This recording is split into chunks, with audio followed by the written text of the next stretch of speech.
हाँ जी, इकॉनमी में आज हम एक कदम और आगे बढ़ेंगे। हम इकोनॉमिक सर्वे 2019-20 कर रहे हैं। हमने आपको 7 चैप्टर्स करा दिए हैं वॉल्यूम 1 के।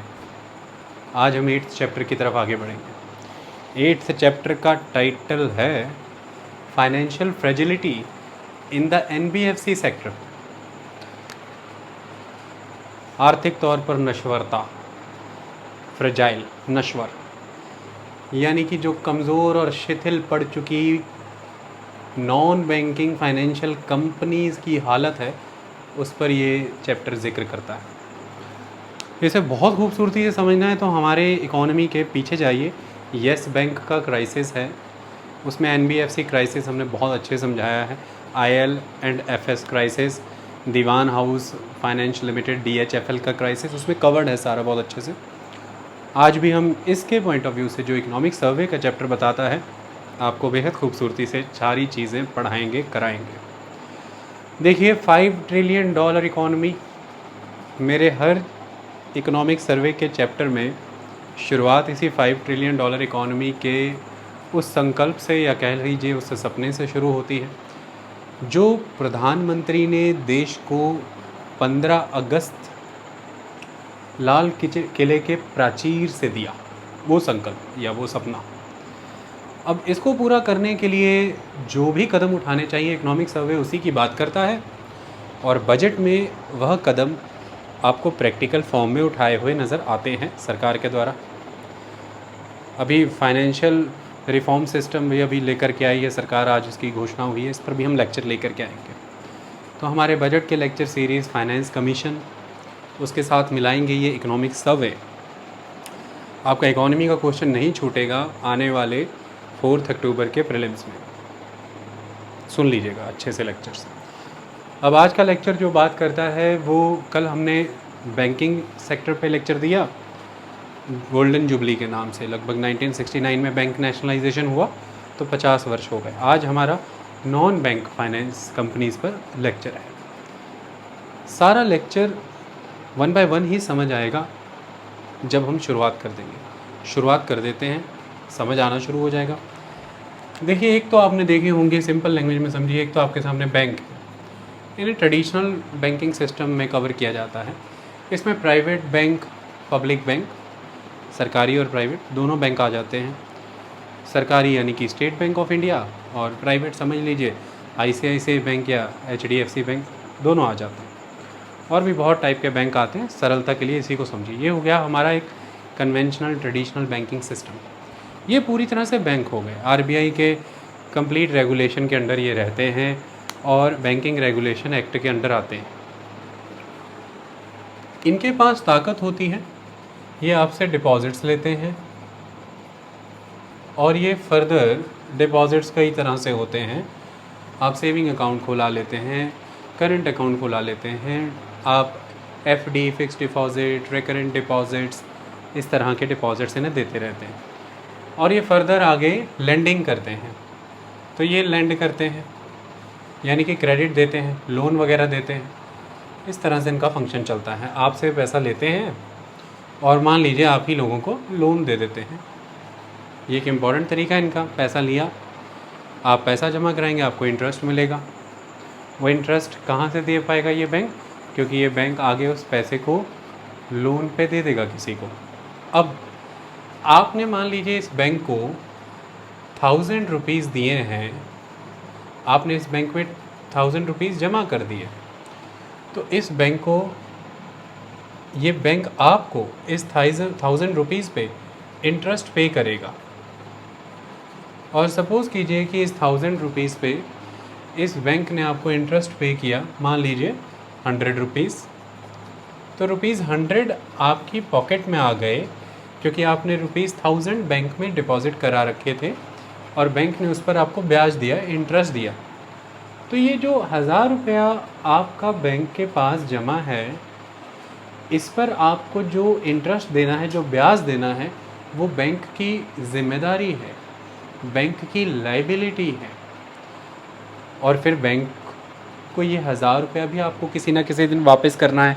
आप कभी भी बैंक से ले लेंगे, मांग लेंगे, तो वो बैंक का नहीं है, वो बैंक के पास आपकी रखी हुई एक अमानत है, बैंक पर आपकी एक जिम्मेदारी है, बैंक को उसे वापस करना है। तो ये लाइबिलिटी, जो भी पैसा आप लोग डाल देते हैं बैंक में, किसी न किसी दिन बैंक को कभी ना कभी वो आपको वापस करना है, आपकी अमानत है वो, बैंक की संपत्ति नहीं है वो, तो और उस पर बैंक इंटरेस्ट भी आपको पे कर रहा है, तो ये लाइबिलिटी है।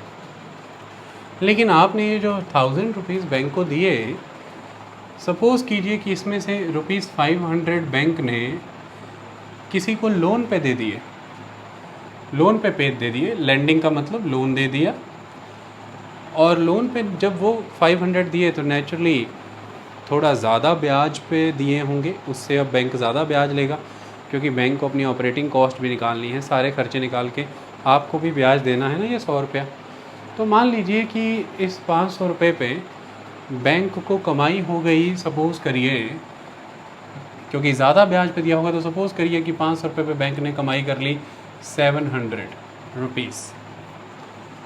तो क्योंकि ये जो 500 रुपीज़ बैंक ने लोन दिया है किसी को, ये 500 रुपीज़ बैंक ने किसी की तरफ एडवांस कर दिए हैं, दे दिए हैं, भेज दिए, तो इसे एडवांस कह लीजिए, लोन कह लीजिए, इस पर बैंक को कमाई हो रही है, तो ये बैंक की एक तरह की एसेट है। जिस पर आपको कमाई हो रही है वो आपका एसेट है। तो जो लोन्स बैंक बांटता है उस पर बैंक को कमाइयाँ होती हैं, वो एसेट होता है। तो इस तरह से दो चीज़ें काउंट करती हैं, बैंक के एक तरफ लाइबिलिटी होती है, एक तरफ एसेट होता है। जो पैसा आप बैंकों में जमा कराते हैं उस पर बैंक को आपको ब्याज भी देना है, बैंक को वो पैसा भी वापस करना है, वो है लाइबिलिटी। और जो पैसा बैंक आगे लोन पे बांटता है, जिस पर बैंक को कमाई होती है, वो होता है बैंक का एसेट। अब जब तक तो ये एसेट अच्छा परफॉर्म कर रहा है, यानी कि 700 रुपीज़ इस बैंक को इंटरेस्ट की फॉर्म में आते जा रहे हैं। ओहो, ₹700 कह दिया मैंने। 1000 पे जब 100 रुपीज़ इंटरेस्ट पे कर रहा है बैंक, तो यहाँ पर ₹500 पे मान लीजिए ₹70 चार्ज कर रहा है वो इंटरेस्ट की फॉर्म में। ₹700 तो काफ़ी ज़्यादा हो जाएंगे, बाकी मैकेनिज़्म सारा वही है, बस एक ज़ीरो कम करिए, 70 रुपीज़। तो ये जो 70 रुपीज़ बैंक कमा रहा है इस 500 रुपये को लोन में देके एडवांस करके, ये बैंक की कमाई है, एसेट है। तो जब तक तो ये 500 रुपीज़ परफॉर्म कर रहा है, यानी कि 70 रुपीज़ नाम की ये यील्ड डेवलप कर रहा है इस बैंक के लिए, तब तक तो ये एसेट परफॉर्मिंग है, ये परफॉर्म कर रहा है, ये 500 रुपया परफॉर्म कर रहा है। लेकिन मान लीजिए कि जिसको ये 500 रुपया दिया गया है वो 70 रुपीज़ का जो ब्याज है वो ब्याज नहीं भर रहा है, और मान लीजिए कि अब ये 500 रुपीज़ यानी कि ये जो प्रिंसिपल है ये भी वो नहीं दे रहा है, तो एक तरह से ये परफॉर्म करने वाला एसेट नॉन परफॉर्म करना शुरू कर देगा। तो ये performing asset non performing asset हो जाएगा, दैट इज़ NPA। अब बैंक का ये 500 रुपया ना तो बैंक को ब्याज कमा करके दे रहा है, और ना ही बैंक के पास ये 500 रुपया भी वापस आ रहा है, तो बैंक का ये एसेट नॉन परफॉर्म करने लगा। लगभग 90 डेज़ का टाइम लिमिट एक रखा जाता है, जिसके भीतर आपको इंटरेस्ट या प्रिंसिपल में से कुछ भी नहीं आ रहा है, तो ये नॉन परफॉर्मिंग एसेट हो जाता है। इस वर्ड को याद रखिएगा, इस प्रोसेस को समझ के रखिएगा, आगे जा कर के ये काम आएगा बहुत ज़बरदस्त तरीके। ये तो बैंक इस तरह से वर्क करता है। अब इसी तरह से ये एक्ट करती हैं नॉन बैंक फाइनेंस कंपनी। अंतर क्या है? ये बैंक थे, फाइनेंशियल सेक्टर में है, ये भी फाइनेंशियल सेक्टर में ही है, लेकिन इनके साथ एक वर्ड लग रहा है कंपनी, दूसरा वर्ड लग रहा है नॉन। तो ये नॉन बैंक फाइनेंस कंपनीज़ हैं, इन पे कंपनी एक्ट भी लागू होता है कुछ लेवल तक, और इन पर RBI की रेगुलेशंस भी कुछ लेवल तक लागू होती है। तो ये नॉन बैंक क्यों है? अब मुद्दे की बात यहाँ पर नॉन बैंक ये है कि ये मेनली लोन देती है, यानी कि ये लेंडिंग करती है, एडवांसेस देती हैं, लोन देती हैं, जैसे बैंक दे रहे थे।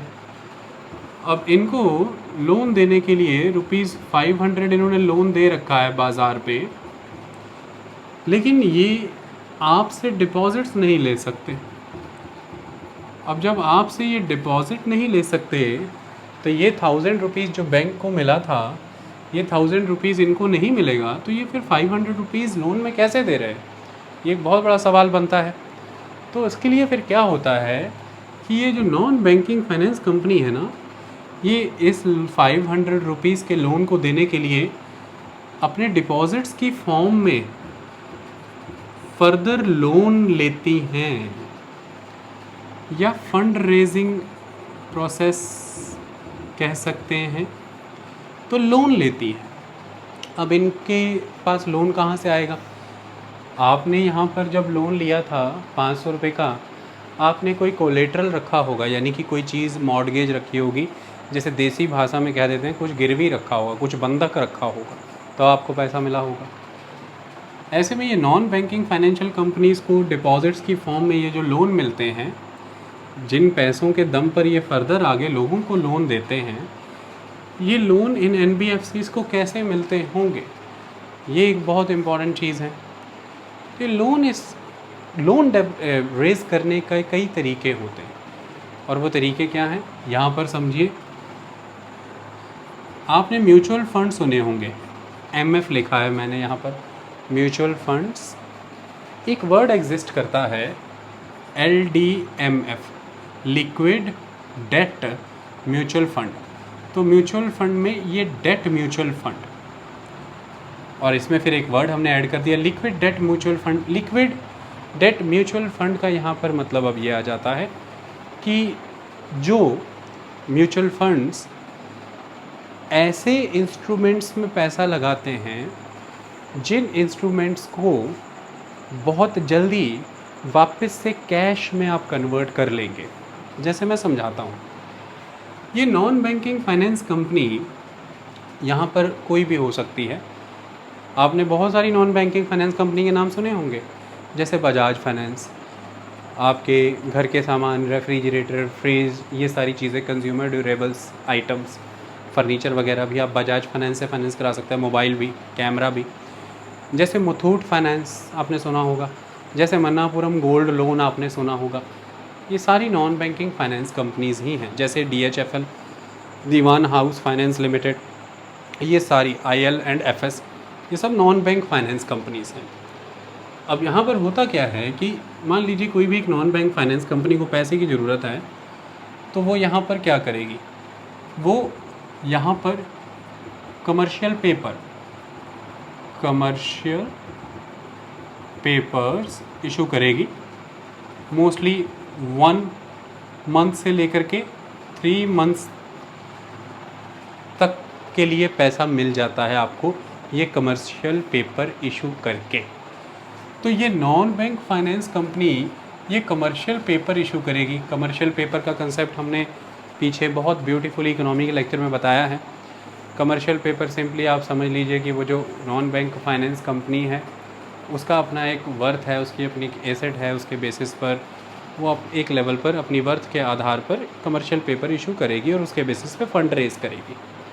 अब वो कमर्शियल पेपर यहाँ पर जब इशू करेगी तो वो कमर्शियल पेपर, ये जो लिक्विड डेट म्यूचुअल फंड नाम की एक और कंपनी है जो ABCDEF, ये A मैं हो सकता हूँ, ये B आप हो सकते हैं, C आपके मित्र हो सकते हैं, D मेरा मित्र हो सकता है। तो हम जैसे कितने ही लोग हैं जो म्यूचुअल फंड्स में पैसा लगाते हैं। हम सब ने म्यूचुअल फंड्स में पैसा लगा रखा है। इसकी वजह से इस म्यूचुअल फ़ंड के पास पैसा है। मान लीजिए कि इस म्यूचुअल फ़ंड के पास हमारे लगाए हुए पैसों की वजह से हमने म्यूचुअल फ़ंड में पैसा लगाया है। कुछ लोग SIP के थ्रू लगाते हैं, सिस्टमैटिक इन्वेस्टमेंट प्लान, जिसमें मंथली पैसा कटता है, कुछ एक ही बार में लगा देते हैं। तो हम सब ने म्यूचुअल फ़ंड में पैसा लगाया है। इसकी वजह से इस म्यूचुअल फ़ंड के पास मान लीजिए ₹10,000 हैं, वो हम सब ने इसमें लगा रखा है। और ये म्यूचुअल फ़ंड हमें रिटर्न्स जनरेट करके देता है। हमने म्यूचुअल फ़ंड में पैसा क्यों लगाया है? क्योंकि वो म्यूचुअल फ़ंड अच्छा परफॉर्म करता है। वो म्यूचुअल फ़ंड हमें अच्छी यील्ड जनरेट करके दे रहा है। आपने म्यूचुअल फ़ंड में पैसा लगाया, डेट म्यूचुअल फ़ंड में, और वो आपको प्रॉमिस कर रहा है कि वो आपकी इन्वेस्टमेंट में आपको 6% या 7% या 8% रिटर्न देगा, इस वजह से आपने उसमें पैसा लगाया। तो ये जो यील्ड है इस म्यूचुअल फ़ंड की, ये यील्ड म्यूचुअल फ़ंड आपको तभी दे पा रहा है 6%, 7%, 8%, क्योंकि इसने भी फर्दर कहीं पैसा लगाया होगा जिससे इसे इंटरेस्ट की कमाई हो रही होगी, जिसमें से अपनी ऑपरेटिंग कॉस्ट और बाकी खर्चे सारे निकाल करके ये फिर ये 6%, 7% या 8% इंटरेस्ट आपको ट्रांसफ़र कर रहा है। तो अपनी कमाई के तौर पर ये म्यूचुअल फ़ंड क्या कर रहा है लिक्विड डेट म्यूचुअल फ़ंड इस NBFC के द्वारा जो इशू किए गए कमर्शियल पेपर हैं, जो 1 से 3 मंथ के लिए इस NBFC को पैसा उधार लेने में मदद करते हैं, तो वैलिडिटी 1 मंथ to 3 मंथ ही रहती है लगभग। इस कमर्शियल पेपर को ये NBFC इस लिक्विड डेट म्यूचुअल फ़ंड को दे देगा, ये CP कमर्शियल पेपर मतलब CP, और उस कमर्शियल पेपर को अपने पास रख करके एक तरह से वो कमर्शियल पेपर एक प्रॉमिस है, उसमें वो उस कॉन्ट्रैक्ट को फॉलो करना ही पड़ेगा इस NBFC को। इस कमर्शियल पेपर को अपने पास गिरवी रख के सपोज़ कीजिए इस NBFC को इस म्यूचुअल फ़ंड ने ₹1000 दे दिए, ये NBFC के पास चला गया ₹1000, किसकी तरफ से? म्यूचुअल फ़ंड की तरफ से, LDFC liquid debt mutual fund. और ये NBFC ने कमर्शियल पेपर इशू किया था, वो लिक्विड डेट म्यूचुअल फ़ंड के पास आ गया, NBFC को ₹1000 मिल गया। अब देखिए, आपने कोई डिपॉजिट नहीं कराया था बैंक की तरह, आपने बैंकों में 1000 रुपये डाला था, लेकिन यहाँ पे किसी डिपॉजिटर ने डिपॉजिट नहीं कराया। इस NBFC ने अपने 1000 रुपीज़ की रिक्वायरमेंट के लिए अपने कमर्शियल पेपर इशू किया। उस कमर्शियल पेपर को इस लिक्विड डेट म्यूचुअल फ़ंड ने सब्सक्राइब किया, यानी कि उस कमर्शियल पेपर को इसने अपने पास लिया और डेट आगे दे दिया इस नॉन बैंकिंग फाइनेंस कंपनी को, जो भी इनके बीच में कॉन्ट्रैक्ट हुआ जितने भी इंटरेस्ट का उस हिसाब से, और इस बेसिस पर ये सारा फ्लो सेटल हो गया। तो यहाँ पर non banking finance company completely connected है लिक्विड डेट म्यूचुअल फ़ंड के साथ, और लिक्विड डेट म्यूचुअल फ़ंड के पास पैसा है अपने इन्वेस्टर्स की वजह से, ये सब इन्वेस्टर्स हैं इस लिक्विड डेट म्यूचुअल फ़ंड के। और NBFC ने यहाँ पर पैसा सपोज़ कीजिए लोन की फॉर्म में दे दिया किसी डेवलपर को, रियल एस्टेट पर्पसेस के लिए, हाउसिंग सेक्टर को, ऑटो लोन के लिए, गोल्ड लोन की फॉर्म में, कंज्यूमर ड्यूरेबल लोन की फॉर्म में, इन एनी वर्जन। यहाँ से ये 500 रुपये इसने दे दिया, या तो मान लीजिए किसी डेवलपर को चला गया है, किसी तरह का हाउसिंग लोन चला गया है, किसी तरह का ऑटो लोन चला गया है, कोई गोल्ड लोन चला गया है, या फिर कोई कंज्यूमर ड्यूरेबल चला गया, जिसे CD कहते हैं हम, कंज्यूमर ड्यूरेबल लोन्स, ये जो आइटम्स आप अपने घर में यूज़ करते हैं CD। इस फॉर्म में ये 500 रुपये इसने दे दिया, और इस फॉर्म में जो 500 रुपये इसने दिया है नॉन बैंकिंग फाइनेंस कंपनी ने, ये इन लोगों से इस 500 रुपये पे इंटरेस्ट यील्ड करेगा, और एक पॉइंट पे ये 500 रुपये प्रिंसिपल भी इसे वापस आएगा। तो उसके बेसिस पर जो ये इंटरेस्ट इसको आएगा, वही इंटरेस्ट कमा करके ये NBFC इस लिक्विड डेट म्यूचुअल फ़ंड को इंटरेस्ट पे करेगा, क्योंकि लिक्विड डेट म्यूचुअल फ़ंड ने NBFC को 1000 रुपया दिया था, तो इस लिक्विड डेट म्यूचुअल फ़ंड को कभी ना कभी वो 1000 रुपया भी वापस आएगा, प्लस इस लिक्विड डेट म्यूचुअल फ़ंड को वो NBFC इंटरेस्ट भी देता है। तो NBFC जो इंटरेस्ट अपने इन लोन प्रोडक्ट से रिकवर करेगा 500 रुपये लैंड करके, वही इंटरेस्ट का एक हिस्सा लिक्विड डेट म्यूचुअल फ़ंड को देगा, जितना इंटरेस्ट डिसाइड हुआ था कॉन्ट्रैक्ट में, और उसी इंटरेस्ट से फिर 6%, 7%, 8% जो भी इंटरेस्ट है इन इन्वेस्टर्स को मिलेगा, जो कमिटमेंट है। इस तरह से ये साइकिल चलता है। जिसने लोन अवेल किया है उससे इंटरेस्ट मिलता है NBFC को, NBFC से इंटरेस्ट जाता है लिक्विड डेट म्यूचुअल फ़ंड को, लिक्विड डेट म्यूचुअल फ़ंड से इंटरेस्ट जाता है इन इन्वेस्टर्स को। ये एक चीज़, इन्वेस्टर्स पैसा डालते हैं लिक्विड डेट म्यूचुअल फ़ंड में, लिक्विड डेट म्यूचुअल फ़ंड पैसा देता है NBFC को इन कमर्शियल पेपर के दम पर।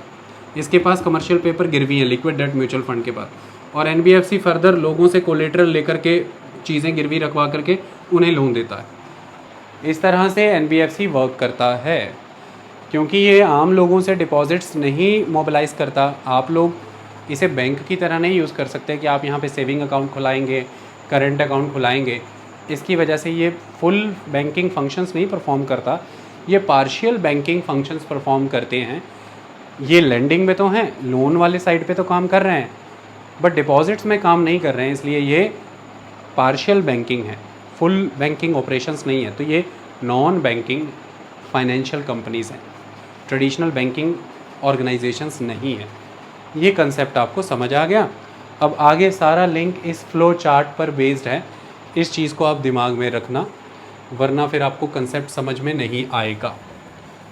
देखिए दिक्कत कहाँ पर आ रही है, दिक्कत ये आ रही है कि अगर आपको इस कंट्री को $5 ट्रिलियन इकोनॉमी तक लेकर के जाना है, तो सबसे इम्पॉर्टेंट चीज़ है कि न्यू फर्म्स क्रिएट हों, न्यू फर्म क्रिएशन हो। और न्यू फर्म क्रिएशन तब होगी जब आप उसे कैपिटल प्रोवाइड करेंगे, पूंजी प्रोवाइड करेंगे, एंटरप्रेन्योर तभी काम कर पाएगा। फिर जो एग्जिस्टिंग फर्म्स हैं वो अपने ऑपरेशंस प्रॉपर परफॉर्म कर पाएँ, अपने एक्सटेंशंस को एग्जीक्यूट कर पाएँ, अपना साइज़ बढ़ा पाएँ, उसके लिए भी यू नीड कैपिटल। तो पूंजी की ज़रूरत आपको ऑलवेज़ रहती है, चाहे रियल एस्टेट सेक्टर है, लोगों ने घर बनाना है, उनको लोन चाहिए, तो क्रेडिट की रिक्वायरमेंट ऑलवेज़ रहती है। डेवलपर्स हैं, प्रमोटर्स हैं, इन सबको पैसे की ज़रूरत है। तो जब इकोनॉमी में फर्म्स क्रिएट होंगी, रियल एस्टेट सेक्टर चलेगा, घर वगैरह बनेंगे, तो रॉ मटेरियल की रिक्वायरमेंट जनरेट होगी। इस तरह की चीज़ों से फिर एक मल्टीप्लायर इफ़ेक्ट क्रिएट होता है कि हर सेक्टर प्रभावित होता है। एक तरफ आप रॉ मटेरियल डिमांड करेंगे, सीमेंट की डिमांड करेंगे, कंक्रीट, सैंड, ग्रेवल्स, इनकी डिमांड क्रिएट करेंगे, iron, would, other metallic minerals, इनकी डिमांड क्रिएट करेंगे। और दूसरी ही तरफ आप इन सब चीज़ों से जब उस बिल्डिंग का निर्माण करेंगे तो आप कितनी सारी वर्कफोर्स की डिमांड जनरेट करेंगे। आपको स्टोन कॉन्ट्रैक्टर चाहिए, आपको सिविल कॉन्ट्रैक्टर चाहिए, आपको लेबर चाहिए, आपको इंजीनियर्स चाहिए। तो एक पूरा का पूरा ग्रोथ एंड एम्प्लॉयमेंट की तरफ अपन चल पड़ते हैं। ये एक महत्वपूर्ण चीज़ है। आई बात समझ में? तो अब कुल मिलाकर के मुद्दा ये आ जाता है कि हर प्रोसेस के कोर में जो है वो कैपिटल है। अब जब हर प्रोसेस के कोर में कैपिटल है, तो कैपिटल कहाँ से आ रहा है ये देखना बहुत ज़रूरी है। कैपिटल यहाँ पर आ रहा है जब बैंक लोन प्रोवाइड करते हैं।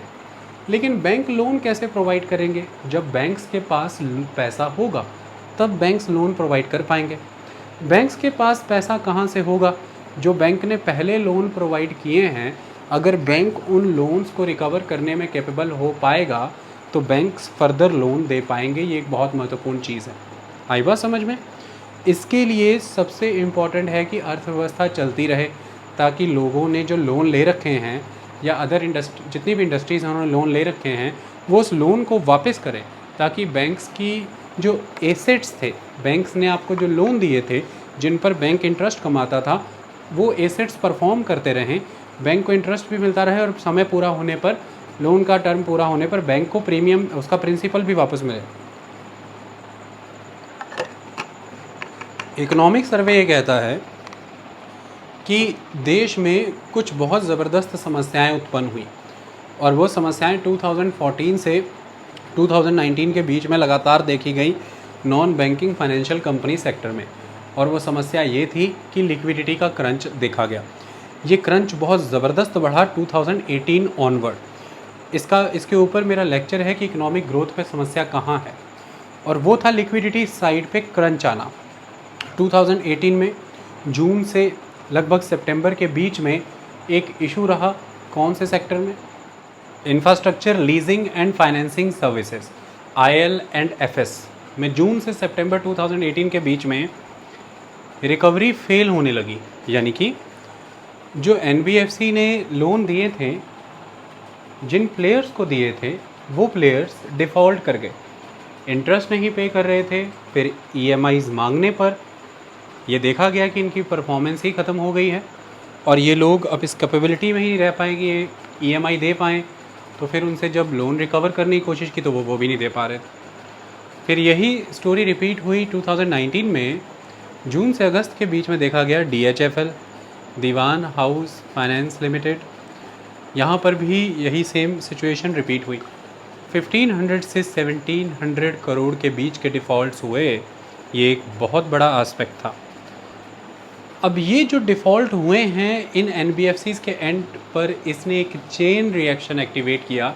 सारा इकोनॉमिक सर्वे का ये चैप्टर उसी चेन इफ़ेक्ट पे बात कर रहा है और ये आइडेंटिफाई करने की कोशिश कर रहा है कि ये एनबीएफसी क्राइसिस जिसकी वजह से एक लिक्विडिटी क्रंच आया, ये अल्टीमेटली फ्यूचर में कैसे अवॉइड किया जाए, कैसे इससे बचा जाए, और ऐसे क्या कारण थे जिसकी वजह से ये एग्जीक्यूट हुआ इकोनॉमी में, ऐसे क्या सिस्टमिक रिस्क इन्वॉल्व थे इसमें, और हम कौन से ऐसे इंडिकेटर्स डेवलप कर सकते हैं जिनसे इन एनबीएफसीज़ की हेल्थ को समझा जाए, उसके बेसिस पे हेल्थ स्कोर इशू किए जाएं, जिसके बेसिस पर गवर्नमेंट यानी कि regulatory bodies timely policy interventions कर पाएँ और इन चीज़ों को सुधारा जा सके।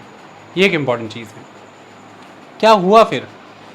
जब देखिए डिफ़ॉल्ट आने शुरू हुए, एनबीएफसीज़ के लोन रिकवर नहीं हो रहे थे, तो इसकी वजह से लिक्विडिटी क्रंच की सिचुएशन बन गई बाज़ार में।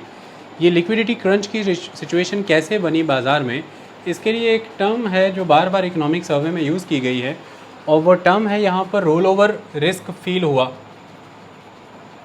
रोल ओवर रिस्क यहाँ पर देखने को मिला। क्या है रोल ओवर रिस्क? इस कंसेप्ट को हम समझते हैं, इसी चार्ट से मैं सारा समझा दूंगा। देखिए, ये जो नॉन बैंकिंग फाइनेंस कंपनीज़ हैं, in non banking finance companies ने लोन दे रखा है, ये फर्स्ट एस्पेक्ट। अब ये जो लोन दे रखा है, इस लोन देने की कैटेगरीज दो हैं। एनबीएफसीज़ में दो तरह के सेक्टर हम यहाँ पर लेकर के चलते हैं एनालिसिस पर्पस के लिए। पहला सेक्टर है HFC, housing finance housing finance companies. HFC मतलब हाउसिंग फाइनेंस कंपनीज, यानी कि वो नॉन बैंकिंग फाइनेंस कंपनीज, वो एनबीएफसीज़ जो हाउसिंग लोन देती हैं, और दूसरी वो एनबीएफसीज़ जो रिटेल में लोन देती हैं। वो एनबीएफसीज़ जो हाउसिंग में लोन देती हैं उनमें आ जा रहे हैं जैसे डेवलपर्स को लोन देना, real estate sector, housing loan देना, ये एक इम्पॉर्टेंट। रिटेल में लोन देना यानी कि auto loan, gold loan, consumer durable, इस तरह के लोन। अब यहाँ पर नेचुरल सा एस्पेक्ट ये है कि जो एनबीएफसीज़ हाउसिंग फाइनेंस पर्पसेस से काम कर रही हैं, डेवलपर्स को या हाउसिंग सेक्टर को लोन दे रही हैं, ये तो लॉन्ग टर्म होते हैं, लगभग 15 साल 20 साल लग जाते हैं इस लोन को वापस आने में। तो ये long term loans, long term advances देती हैं ये वाली एनबीएफसीज़, जिन्हें हम एचएफसी मान के चलते हैं। ये पहली चीज़। दूसरी तरफ जो रिटेल सेक्टर में डील करती हैं, जो ऑटो लोन, कंज्यूमर ड्यूरेबल्स या गोल्ड लोन है, ये शॉर्ट टर्म और मीडियम टर्म एडवांसेस होते हैं, लोन होते हैं। इनकी वैलिडिटी 1 साल, 5 साल, 8 साल, 10 साल तक होती है। इस तरह के दो कैरेक्टर हमें देखें कि दोनों के लॉन्ग टेन्योर में फ़र्क है। एक लॉन्ग टर्म लोन देती हैं और दूसरी एनबीएफसी जो है ये शॉर्ट मीडियम टर्म लोन देती हैं। लेकिन मुद्दा ये आ जा रहा है, ये पैसा कहाँ से लाती थी? अब मान लीजिए कि एक एनबीएफसी है, कोई भी एक एनबीएफसी है, उसने एक होम लोन दे रखा है, और सपोज़ कीजिए ये 20 ईयर्स के लिए दे रखा है। तो होम लोन की फॉर्म में जो पैसा दे रखा है 1 लाख रुपया, सपोज़ कीजिए 1 लाख, वो पैसा इस एनबीएफसी को चाहिए, और एनबीएफसी पैसा in liquid debt mutual fund से ले रही हैं। किस तरह से? ये कमर्शियल पेपर इशू करके, और कमर्शियल पेपर जो इशू करते हैं ये 1 से 3 month, validity 1 month to 3 month. तो देखिए कितना शॉर्ट टर्म इंस्ट्रूमेंट इन्होंने ढूंढ रखा है पैसा लेने के लिए, लेकिन लोन और एडवांसेस कितने लॉन्ग टर्म हैं। तो एडवांसेस बहुत ही लॉन्ग टर्म, लेकिन जो फंडिंग का सोर्स है that is short term. Fund sources are of short term, लेकिन loan and advances are of long term. ये एक इम्पॉर्टेंट चीज़ है। अब इससे हमें क्या समझ आ रहा है, ये मैं क्यों बता रहा हूँ, इसको समझाने का एक कारण है। कारण क्या है? कारण ये हो जाता है कि ये सिस्टम, इसे हम इकोनॉमिक सर्वे की भाषा में होलसेल फंडिंग सोर्स कहते हैं। होलसेल फंडिंग सोर्स यानी कि कमर्शियल पेपर्स इशू करके शॉर्ट टर्म में मल्टीपल सोर्सेज से, मल्टीपल म्यूचुअल फंड से पैसा ले लेना, ये एक तरीका है 1 से 3 महीने की वैलिडिटी का। अब यहाँ पर एक चीज़ को समझिए, आपने लोन दे दिया है किसी को 20 साल, तो वो 1 लाख रुपए की रकम आपकी जब आएगी, नेचुरली वो 20 साल के बाद वापस आएगी। उस पर इंटरेस्ट आ रहा है वो एक अलग बात है, लेकिन वो जो 1 लाख रुपए है वो 20 साल ले लेगा वापस आने में। ये पहली चीज़। दूसरी चीज़ जो सबसे महत्वपूर्ण है वो ये है कि आपके पास एक दूसरा प्लेयर आ गया लोन लेने के लिए, 1 लाख रुपया लोन लेने के लिए एक और प्लेयर आ गया, तो अब आपको इस प्लेयर को भी पैसा देना है। तो फिर आप किसके पास जाएंगे? मार्केट के पास जाएंगे, और वहाँ से आपने फिर से लिक्विड डेट म्यूचुअल फंड से कमर्शियल पेपर्स दे करके शॉर्ट टर्म में ही पैसा ले लिया। ये एक इम्पॉर्टेंट चीज़। लेकिन अब मुद्दे की बात यहाँ पर ये आ जा रही है कि जब पहला 1 लाख रुपया देने के लिए आपने किसी एक लिक्विड डेट म्यूचुअल फंड से 1 to 3 मंथ का कमर्शियल पेपर इशू करके पैसा डेवलप कर लिया था, प्रोड्यूस कर लिया था, फंड करा लिया था खुद को, अब उसके 3 महीने पूरे होने को आए हैं, तो वो आपसे अपना पैसा वापस मांगेगा कि मेरा भाई 1 लाख रुपया वापस कर दो क्योंकि 3 महीने पूरे हो गए। इस म्यूचुअल फ़ंड को लिक्विड डेट म्यूचुअल फ़ंड भी इसलिए कह रहे हैं क्योंकि ये मेजॉरली इस तरह के कमर्शियल पेपर्स अपने पास रखते हैं जिन्हें 1 से 3 महीने में ही वापस करके ये फिर से लिक्विड ले आते हैं। तो ऑलवेज़ एक लिक्विडिटी इनमें बनी रहती, तरलता बनी रहती, ये एक इम्पॉर्टेंट चीज़। तो ये मांगेगा इस NBFC से कि भाई 3 महीने पूरे हो गए, मेरा 1 लाख रुपये दे दो। तो वो NBFCs के पास 2 ऑप्शन हैं। या तो वो NBFC इस लिक्विड डेट म्यूचुअल फ़ंड को कहेगा कि आप इस कमर्शियल पेपर को फिर से रखिए और मुझे फर्दर रिवाइव कर दीजिए नेक्स्ट 3 मंथ के लिए। तो उस टाइम पर इस लिक्विड डेट म्यूचुअल फ़ंड के पास ये ऑप्शन होगा कि ये प्राइसिंग या तो पहले के मुकाबले लो कर दे या पहले के मुकाबले उतनी ही रखे या बढ़ा दे, यानी कि इंटरेस्ट रेट।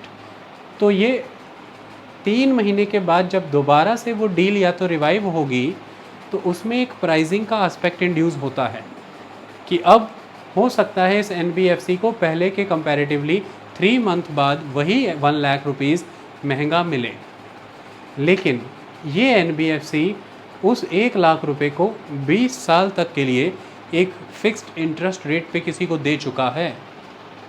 इस बात को समझिए। लेकिन एवरी 3 मंथ पे जब ये NBFC उस 1 लाख रुपए को अगर कंटिन्यू रखना चाहता है, रिवाइव कराते रहना चाहता है कमर्शियल पेपर्स इशू करके, तो हो सकता है हर एवरी 3 मंथ पर प्राइस रिवाइज हो, और वो हो सकता है हायर साइड की और रिवाइज हो।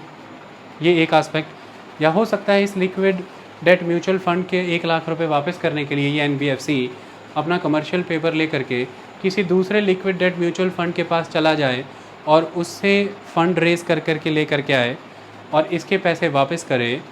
हो सकता है वहाँ पर भी इसे हायर प्राइस पे करना पड़ जाए।